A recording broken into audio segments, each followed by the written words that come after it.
Donc je vous présente Camille. Camille qui est présidente de l'association Séphir. Et cette association travaille notamment autour du projet Écolo Info. Et Anne-Sophie Novelle, qui alias @sohan sur Twitter, Anne-Sophie qui est à l'origine du projet Écolo Info. Alors je ne sais pas à qui je donne la parole en premier. Il faudrait juste quelqu'une pour me raconter en quelques mots le projet Écolo Info. Ah. L'amorce, le comment, du pourquoi c'est venu. Alors, en quelques mots, Écolo Info est un projet qui est né il y a 4 ans, bientôt, en mai 2007, avec la vocation de faciliter l'accès à l'information de l'écologie et du développement durable. Aujourd'hui, ça regroupe une vingtaine de membres sous format associatif.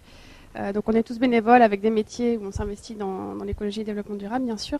Et on a en fait 4 activités. La première, c'est créer des outils web qui facilitent l'accès à l'information de l'écologie et du développement durable. Donc c'est des barres d'outils, mais aussi les réseaux sociaux et tout ce qui innove sur le web que l'on va investir pour transférer nos bases de données et faciliter en fait à quiconque les utilise l'accès à cette information-là. C'est le blog donc, qui est animé par toute l'équipe et qui aujourd'hui a été reconnu par ses pairs, on pense, parce qu'on a envie de défendre nos convictions, de faire une information sérieuse, où on justifie tout ce qu'on fait et on invite au débat. C'est aussi des rencontres qu'on organise régulièrement, à Bordeaux, où l'association est implantée, mais aussi à Paris, ou dans d'autres villes de France, bien sûr, pour tous ceux qui le souhaitent. Et enfin, tous ceux qui viennent nous voir pour faire du réseau, avoir des contacts, des renseignements, on aime bien se mettre un petit peu au service et transférer un peu notre connaissance. Écolo Info, est-ce qu'on pourrait dire que c'est un blog, un site, un portail, un média, un collectif de blogs? Un collectif de blogueurs, je pense que c'est ce qui représente le plus l'esprit du projet, qui est très ouvert, collaboratif, c'est-à-dire que il se nourrit des différentes collaborations. Il y a des gens qui sont là depuis 4 ans mais qui s'investissent moins qu'au début, d'autres à qui on a ouvert la porte en disant venez nous rejoindre, c'est vivant. Et là on travaille sur la refonte du site, Camille pourra en parler.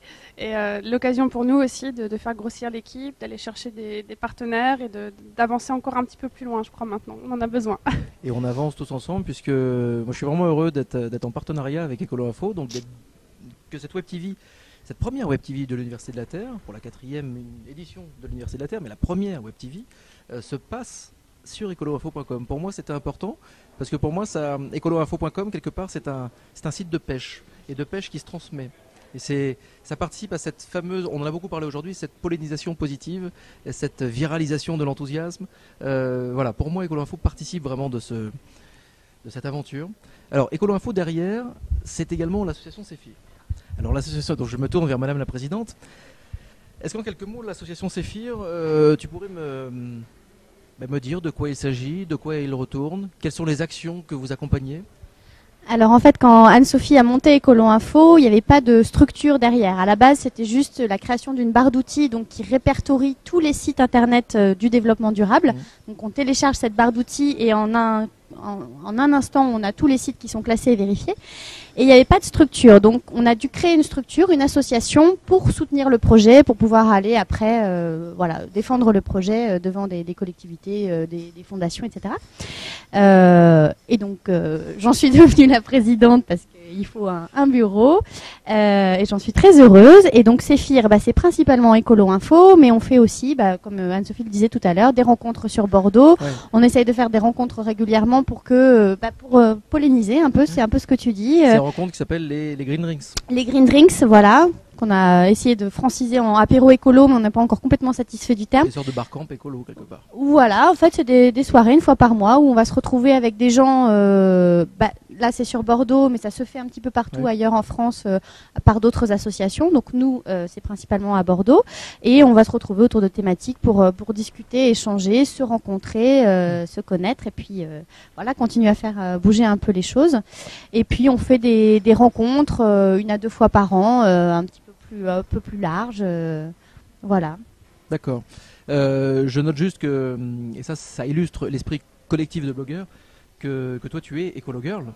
Tout à fait. Vengeuse de l'écologie masquée ou du développement durable. Vengeuse, je sais pas, en tout cas. C'est la super-héroïne. Super-héroïne, voilà. Tu es donc Écolo Girl, et c'est en tant qu'Écolo Girl que tu as rencontré Anne-Sophie. Oui, Tout à fait. En fait, non. Enfin, Anne-Sophie me connaissait en tant qu'Ecolo Girl, mais la première fois, je l'ai contactée pour mon travail, en fait, parce que je travaille pour une marque de cosmétiques bio. Et j'avais contacté Anne-Sophie pour référencer le site internet dont je m'occupe dans la barre d'outils. Et on s'est rendu compte qu'on était toutes les deux bordelaises. Et voilà. Et elle me connaissait sous le nom d'Ecolo Girl aussi. D'accord. Voilà, nous sommes dans les coulisses de l'UNESCO et nous vivons en direct. Ce sont les joies du live. On sent la journée qui se termine quand même.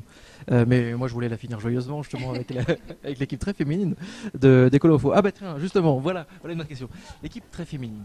Voilà un point sensible et un point sur lequel Anne-Sophie est très tatillonne, très sensible. Mais non. La parité. Est-ce que tu penses que la parité est une utopie? Ou est-ce que c'est vraiment du concret? C'est pas une utopie, mais c'est une interrogation aujourd'hui, en fait. On en parle depuis longtemps. Moi, au quotidien, je rencontre plein de femmes qui agissent à tout niveau, dans tout secteur, tout domaine. Et c'est vrai que quand je regardais le programme de l'Université de la Terre, c'est pas une critique, c'est un constat. Et c'est pour ça que je posais la question hier lors du chat. Il y a un déséquilibre. Il y a vraiment beaucoup moins de femmes que d'hommes. Et la question est de savoir pourquoi. Est-ce qu'il y a moins de femmes compétentes pour parler de ces sujets-là? Est-ce qu'elles n'accèdent pas à ces métiers, à ces compétences? Et donc la réponse de François Lemarchand, j'aurais voulu en parler avec lui, était de dire c'est pas facile de trouver des femmes. Une question, voilà. Mais c'était pas malveillant, c'était juste à dire mais est-ce si dur aujourd'hui? Et moi c'est une véritable question que je me pose actuellement. J'en suis pas sûre. Alors est-ce qu'en effet dans les noms les plus connus il y a plus d'hommes? Est-ce que c'est vrai que voilà, ce serait intéressant de le creuser.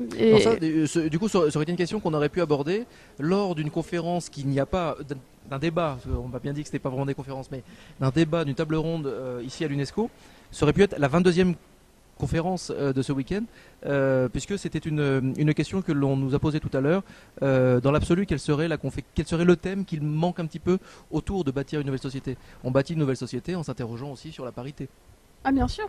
Quelle est la place du féminin dans le monde de demain? Et est-ce qu'une vision plus féminine du monde n'aiderait pas à aller vers des valeurs plus durables? Je ne dis pas que les hommes n'en sont pas capables, je dis simplement qu'il y a une approche, je pense que la femme met au monde, qu'elle a un rapport aussi à l'enfance, à ce qu'on transmet, qui est différent. Il n'est pas mieux, il n'est pas moins bien, mais juste différent. Il y a peut-être une autre approche des choses. Mais pas avec elle, forcément.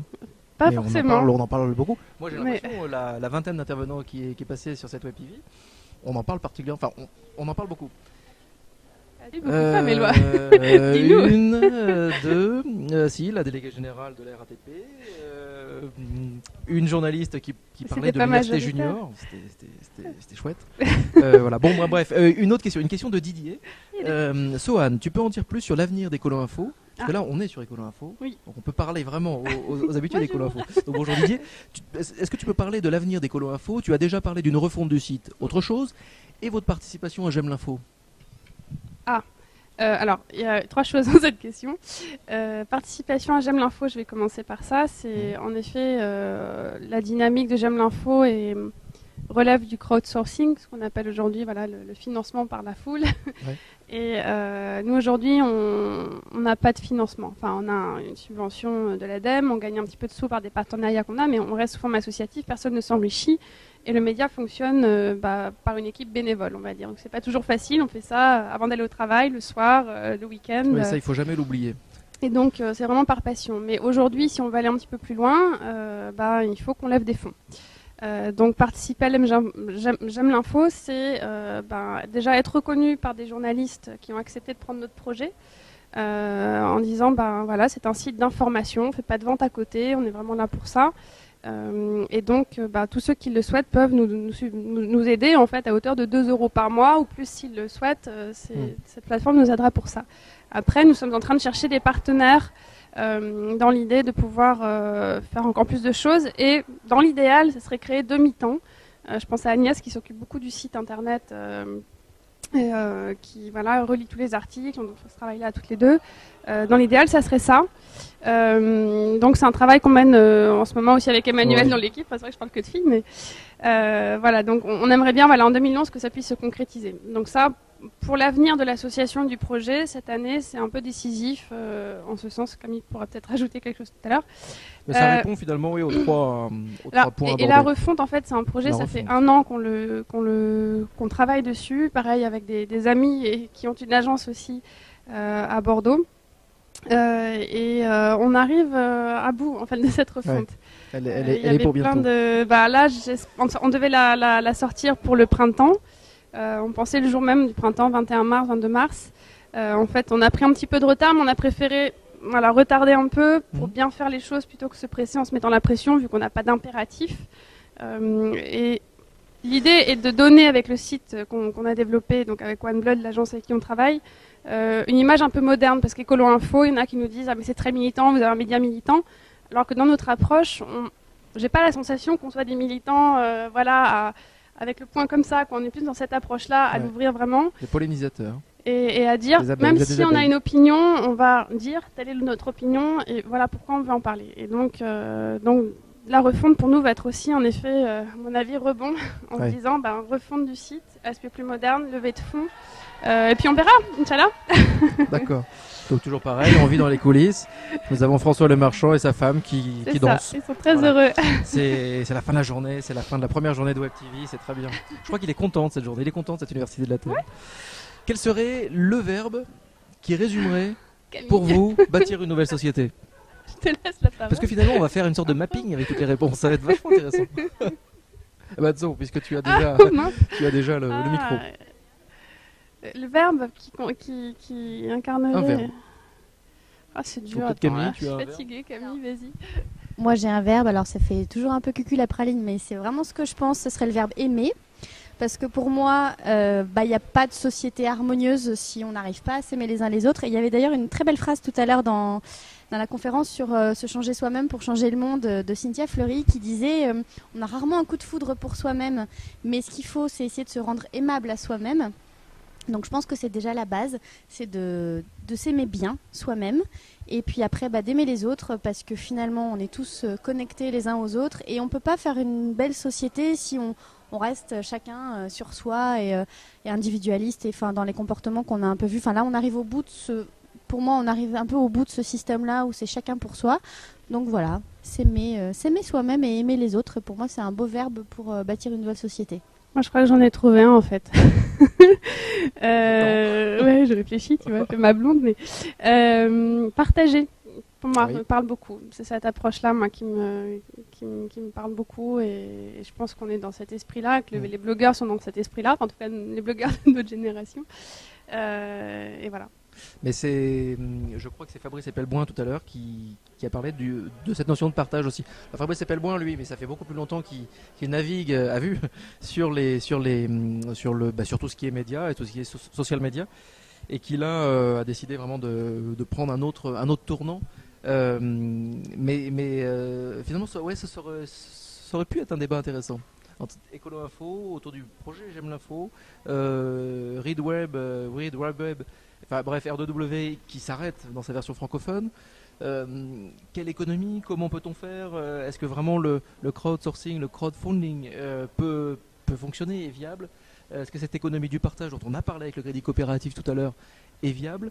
Est-ce que finalement plein de solutions que nos grands-parents, que nos arrière-grands-parents utilisaient à l'époque, beaucoup de solutions de bon sens, et il y a comme un retour au bon sens, le vrai bon sens de nos ancêtres, qu'on adapte, ce genre de solution qu'on adapte, est-ce que c'est pas une voie? On s'aperçoit que tous les intervenants qu'on a pu recevoir nous parlaient souvent de choses très anciennes, mais juste adaptées à notre époque, avec une petite couche de nouvelles technologies par-dessus, et peut-être que le 21e siècle sera un siècle de bon sens, et solidaire. Est-ce que Camille, tu aurais un petit mot pour terminer? La petite touche qui termine cette journée quand même. Hein. Ah, c'est moi qui ai le mot de la fin. Et c'est Sohan juste derrière. Moi, c'est quelque chose que je reprends toujours, mais que j'adore. Tu auras peut-être la chance de rencontrer Pierre Rabhi demain. Enfin, moi, en tout cas, je vais le voir à sa table ronde et c'est quelqu'un que j'aime vraiment beaucoup. Et Pierre Rabhi, son credo, c'est la sobriété heureuse. Ouais. Et moi, c'est le mien aussi. Alors voilà, je suis âme sœur de Pierre Rabhi pour ça. Et voilà, donc bâtir une nouvelle société, et bah, peut-être que si on réfléchissait tous un peu plus à être heureux simplement. Ouais. Voilà, et c'est peut-être ça finalement le mot de la fin.